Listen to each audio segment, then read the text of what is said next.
72-hour political execution. How Swalwell was abandoned by his donors, scandals, and the Democratic machine in California's political arena in April 2026. A power drama unfolded that was more brutal than any campaign ad, and more real than any televised debate. Eric Swalwell, once seen as a frontrunner for California governor, and a longtime Democratic star frequently in the national spotlight, fell from rising star to toxic liability that must be dealt with immediately in just a few days. From April 10 to 14, heavy media exposés, multiple former women coming forward, simultaneous criminal and ethics investigations, billionaire donors turning on him on the spot, and rapid distancing by party heavyweights, ultimately swallowed both his gubernatorial dream and his congressional seat to outsiders. This was not just one scandal bringing down a politician, it was a classic, ice-cold political execution. The media first tears open the wound, donors cut off the protection, and the party machine finishes the cleanup. Swalwell originally lacked none of the prerequisites for climbing even higher. He was young, articulate, and telegenic during the Trump era. He served as one of the Democrats' sharpest attack dogs. He had close ties with Nancy Pelosi, Adam Schiff, Hakeem Jeffries, and other core party figures, working in tight coordination with the establishment on key issues like intelligence, impeachment, and judicial narratives. He also enjoyed heavyweight donor support, giving his gubernatorial bid an early edge in resources, visibility, and establishment backing. In particular, Stephen Klubeck, the Diamond Resorts founder and a longtime player in Democratic donor circles in California, not only stepped aside after his own brief 2025 gubernatorial flirtation to fully back Swalwell, but also poured roughly $1 million in independent expenditures into his campaign, and frequently hosted Swalwell at his approximately $26 million Beverly Hills mansion. At that stage, Klubeck publicly praised Swalwell as honest, focused, and a leader, and Swalwell was widely viewed as one of the most likely candidates to emerge from the Democratic Civil War and succeed Newsom. What truly decides a politician's fate, however, is never just the halo he wears while rising, it's who is still willing to pay the price for him when crisis hits. On April 10 to 11, the San Francisco Chronicle and CNN simultaneously dropped bombshell reports that quickly ignited the storm. A former staffer who had worked in Swalwell's office for nearly 2 years accused him of having multiple sexual encounters with her during her employment, including 2 instances of sexual assault while she was too intoxicated to consent, one in a New York hotel and another that left her with vaginal bleeding and multiple bruises. She described waking up heavily intoxicated to find Swalwell on top of her. She said no, but was ignored. She provided texts, medical records, and witnesses as corroboration. Soon afterward, several other women came forward with serious accusations, including sending unsolicited explicit photos and messages, sexual harassment, and drugging followed by assault. By April 14, the 5th woman, Lana Drews, held a public news conference accusing Swalwell of drugging and raping her in a Los Angeles area hotel. In 2018, describing being choked unconscious. Meanwhile, political influencer Cheyenne Hunt claimed she had received private messages from more than 30 women with similar accounts of inappropriate behavior or harassment, rapidly elevating the crisis from individual accusations to a public questioning of his long-term pattern of conduct. Swalwell strongly denied the serious charges such as rape, acknowledged past errors in judgment, and said he would vigorously fight false accusations. However, politics is never a world that waits for courts to rule before acting. The Manhattan prosecutor has opened a criminal investigation into the New York case,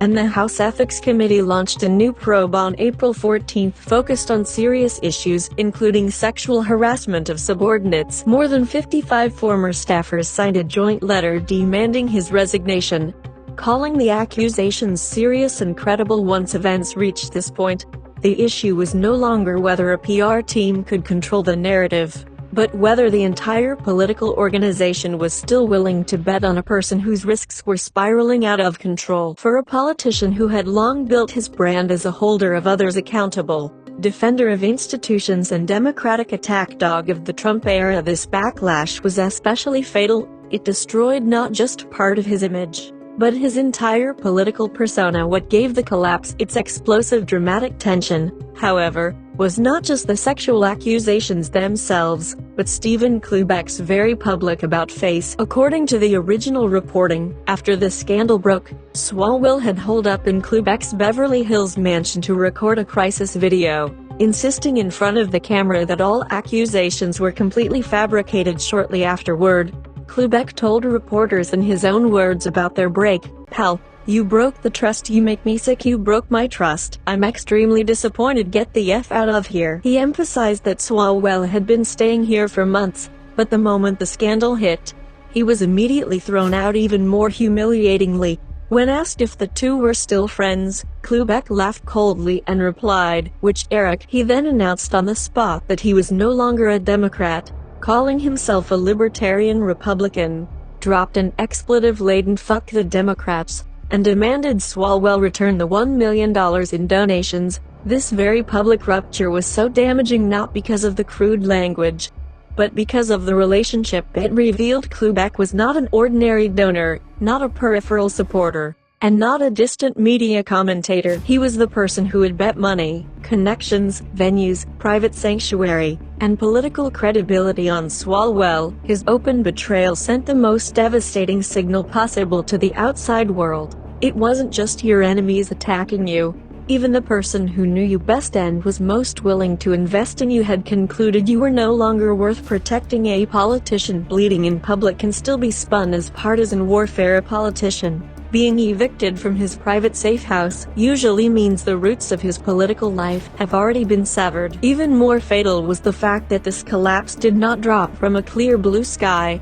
It simply shone a fresh light on an old shadow that had never fully dissipated, the Christine Fang case, widely known as the Fang Fang affair. According to known information, United States intelligence agencies had long suspected that Fang Fang, also known as Christine Fang, had ties to China's Ministry of State Security. She cultivated influence in American local and national politics through fundraising, networking, personal charm, and building intimate relationships with rising political talents. She began approaching Swalwell while he was still on the Dublin City Council, actively helped with fundraising for his 2014 congressional campaign, assisted in placing at least one intern in his Washington office, and interacted with him publicly on multiple occasions. Around 2015, the FBI gave Swalwell a defensive briefing warning that Fang Fang might be a Chinese intelligence operative. Swalwell subsequently cut off contact and cooperated with the investigation. After Fang Fang left the United States,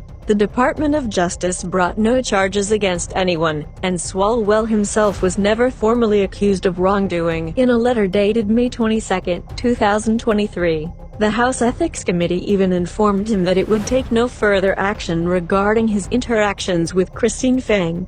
Yet the absence of a legal conviction does not mean there were no political consequences. The most damaging aspect of the Fang Fang case was precisely that it remained in a state of never fully publicly resolved, yet never truly gone, because the matter involved classified intelligence sources, surveillance methods, and highly sensitive information.